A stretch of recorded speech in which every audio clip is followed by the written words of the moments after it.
설 연휴 근무를 하다 갑작스레 숨진 응급의료 체계 구축을 위해 헌신하다. 윤 센터장의 죽음은 전쟁터 같은 매일을 보내야 하는 열악한 응급의료 환경 문제를 공론화시켰는데요. 여러분, 지난 2018년 통과된 근로기준법 개정안에 따르면 근로자는 주 40시간의 일반 근로시간에 최대 12시간의 연장 근로를 합쳐 일주일 동안 최대 52시간을 일할 수 있게 돼 있습니다. 만약 이러한 52시간을 훨씬 넘는 주당 100시간이 넘게 밤낮 없이 근무한다면 과연 정상적인 근무가 가능할까요? 더군다나 그 당사자가 다름 아닌 국민의 건강을 책임져야 할 의료진들이라면 어떤 일이 벌어질까요?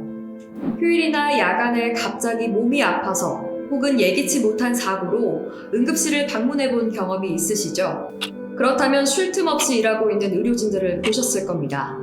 지난해 응급환자 치료를 위해서 헌신했던 한 의사의 과로사로 사회 전체에 큰 충격을 준 일이 있었습니다. 바로 고 윤한덕 국립중앙의료원 응급의료센터장입니다. 근로복지공단에 따르면 고인은 사망 전 12주 동안 휴일도 없이 밤샘 근무를 한 것으로 알려졌습니다. 특히 사망하기 전 일주일에는 과로 기준인 주당 60시간의 2배가 넘는 130시간 가까이 일하면서 업무에 시달린 것으로 밝혀졌습니다. 고인은 응급환자의 진료는 물론 진료 외의 시간에는 응급의료 체계의 개혁을 위해서 발벗고 뛰어 동료와 후배들로부터도 존경받던 의사였다는 점에서 그 안타까움은 더욱 컸습니다. 한편 전문의가 되기 위해 병원에서 수련받던 전공의가 돌연사하는 일도 있었는데요. 젊은 의사들의 살인적인 근무 시간은 이미 오랫동안 사회적인 문제로 알려져 있습니다. 다행히 근무 시간을 법으로 제한하는 전공의법이 탄생하기도 했습니다만 현장에서는 여전히 제대로 지켜지지 않고 있습니다. 36시간 연속 당직 근무 중 사망한 고 신윤록 전공의 역시 일주일에 100시간이 넘는 과중한 업무에 시달린 것으로 드러났습니다. 의료진을 위협하는 것은 과도한 업무뿐만이 아닙니다. 의료기관 안에서 벌어지는 의료인에 대한 폭력 역시 매년 기승을 부리고 있는데요. 지난해에는 진료실에서 의사가 자신의 환자에게 피살되는 사건까지 일어났습니다. 국회에서 의료기관 내 폭력에 대한 처벌을 강화하는 법안이 통과됐지만 의료계가 요구해온 반의사 불벌죄 삭제와 진료 거부권 확보에는 이르지 못했고 여전히 크고 작은 폭력 사건들이 의료기관 내에서 수시로 벌어지고 있습니다. 치료의 결과가 만족스럽지 않거나 예기치 못한 일이 발생했을 때 무조건 의사의 과실로 몰아가는 사회 분위기와 의료인에 대해 적대적인 언론의 행태 역시 열악한 환경에서 사명감 하나로 버티는 많은 의사의 사기를 떨어뜨리고 있습니다. 다른 사람의 생명을 지켜야 할 의료진이 정작 본인의 건강과 생명부터 걱정해야 하는 의료 현장, 사명감 하나로 버티기에는 너무나 척박합니다. 특히 이런 문제는 국민의 생명과 직결되는 응급의료나 임신, 출산, 중증 외상치료와 같은 이른바 필수 의료 분야에서 주로 벌어지고 있습니다. 심장을 수술해 죽음의 문턱에 가 있는 환자의 목숨을 구하는 일은 각종 의학 드라마의 단골 소재입니다. 그야말로 누가 봐도 멋지고 보람 있는 일이지만 정작 이러한 수술을 하는 흉부외과는 의사들 사이에서도 깊이 1순위에 해당합니다.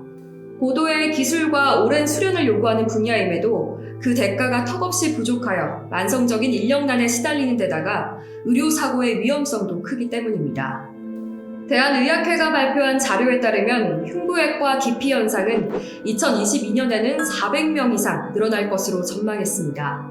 그 이유는 과중한 업무, 낮은 수가, 높은 의료사고 위험으로 분석하고 있습니다. 심지어 의학계에서는 현직 흉부외과 교수들이 정년 퇴임하면 심장 수술이 가능한 병원은 극히 일부에 불과할 것으로 전망합니다.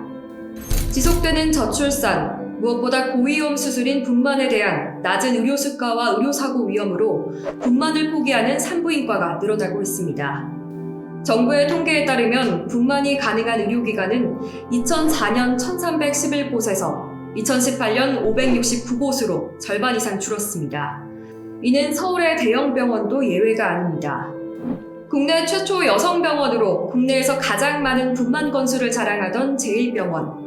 하지만 몇 년 전부터 경영 위기가 지속되다 현재는 매각과 회생 절차를 거치고 있어서 사실상 역사 속으로 사라진 상태입니다. 의료계는 수십 년간 정부의 근시안적이고 어설픈 의료 정책을 지적해왔습니다. 그때마다 정부는 문제를 등한시했고 우려는 현실이 되었습니다. 대표적인 것이 바로 2000년 정부의 의약 분업 강행이었습니다. 당시 의료계는 준비 안 된 의약 분업으로 인하여 약제비가 폭증하고 그 부담은 모두 국민에게 돌아갈 것이라는 점을 경고했습니다. 하지만 끝내 의약 분업을 강행했고 그 결과 지난 20년간 국민은 조제료와 복약 지도료라는 명목으로 어마어마한 금액을 지불해야만 했습니다. 진보와 보수를 가릴 것 없이 역대 정부는 언제나 의료계의 경고를 무시하고 장기적인 계획이나 체계적인 대비 없이 눈앞에 당장 보이는 성과에 급급하여 의료계를 압박했습니다. 이는 현 정부 역시 마찬가지로 특히 지난해 문재인 대통령이 직접 발표했던 보장성 강화 정책, 이른바 문재인 케어는 그야말로 정부의 의료에 대한 무지를 그대로 보여준 처참한 그 자체였습니다. 건강보험 보장률 70%라는 목표를 위해 의료계와 논의도 없이 일방적이고 급진적으로 추진한 문재인 케어는 결과적으로 5년간 42조 원이라는 어마어마한 돈을 오로지 눈에 보이는 보장률 향상을 위해서 낭비하는 결과로 이어지고 있습니다. 문재인 대통령은 의료계의 우려를 알고 있다며 구체적으로 의료 수가 문제를 해결하겠다고 공식적으로 약속했지만 지금까지 그 약속은 지켜지지 않고 있습니다. 2019년 현재 상황은 더 악화되고 있습니다. 효과가 있는지 명확하지 않은 한방행위를 급여화하고 환자와 의료진 간 신뢰와 공감보다는 CCTV 감시, 심사평가 삭감, 현장 실사, 행정지도, 법적 처벌 등 불신과 갈등을 조장하는 데 앞장서고 있습니다. 이에 보다 못한 의료계가 한국 의료의 정상화를 요구하며 의료개혁을 요구하고 나섰습니다. 대한의사협회는 2019년 4월 4일 의료개혁 쟁취투쟁위원회 발대식을 열고 4대 목적을 전달했습니다. 건강한 의료제도 정립, 모두에게 안전한 병의원, 최선의 진료 보장, 기본 국민 생명권 보호. 최대집 의협회장은 의료계와 한마디 대화 없이 일방적으로 밀어붙이는 탁상 공론식 의료정책으로는 결코 건강한 의료제도를 만들 수 없다며 의쟁투를 결성하게 된 배경을 밝혔습니다. 무너지는 외과와 문을 닫는 동네 병의원을 살려야 합니다. 현장의 목소리를 듣지 않고 강행하는 의료정책은 청년 세대에 부담을 주고 건강을 위협할 뿐입니다. 국민에게 부담만 주는 의료정책, 이대로는 안 됩니다. 의사들이 지키고 싶은 것은 국민의 건강입니다. 최선을 다해 진료할 수 있는 좋은 의료제도를 함께 만들어야 합니다. 국민 건강, 건강한 의료제도에서 시작합니다. 상식이 통하는 의료제도, 건강한 대한민국. 함께하면 희망입니다.